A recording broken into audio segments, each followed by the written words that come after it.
अमरावती शहरातील वाढत्या गुन्हेगारीच्या घटनांवरून आमदार संजय खोडके यांनी जिल्हा वार्षिक नियोजन समितीच्या बैठकीत पोलीस प्रशासनावर जोरदार हल्लाबोल केला। शहरात कायदा आणि सुव्यवस्थेची स्थिती दिवसेंदिवस बिघडत असून गुन्हेगारी रोखण्यात पोलीस यंत्रणा अपयशी ठरत असल्याचा आरोप त्यांनी केला। शहरातील विविध भागात अवैध धंदे खुलेआम सुरू असून त्यातूनच गुन्हेगारांना बळ मिळत असल्याचा दावा खोडके यांनी केला। अमरावती पोलीस आयुक्तालयाच्या कामकाजात तातडीने बदल करण्याची गरज असल्याचे सांगत त्यांनी हा मुद्दा मुख्यमंत्री स्तरावरही उपस्थित केल्याची माहिती दिली। आमदार खोडके यांनी राजापेठ पोलीस ठाण्यात कार्यरत असलेले पोलीस निरीक्षक संदीप चव्हाण यांच्याबाबतही गंभीर आरोप केले। राजापेठ पोलीस ठाण्यात कार्यरत असतानाही ते गुन्हे शाखेच्या कामकाजात हस्तक्षेप करत असल्याचा दावा त्यांनी केला।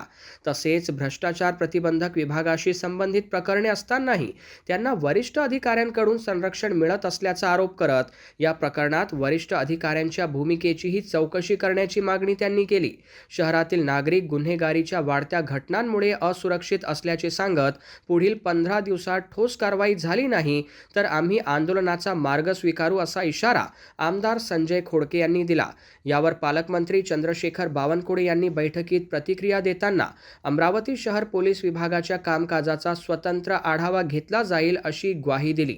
पोलीस यंत्रणेत पारदर्शकता वाढवून शहरात भयमुक्त वातावरण निर्माण करण्यासाठी आवश्यक उपाययोजना करण्यात येतील असे त्यांनी सांगितले।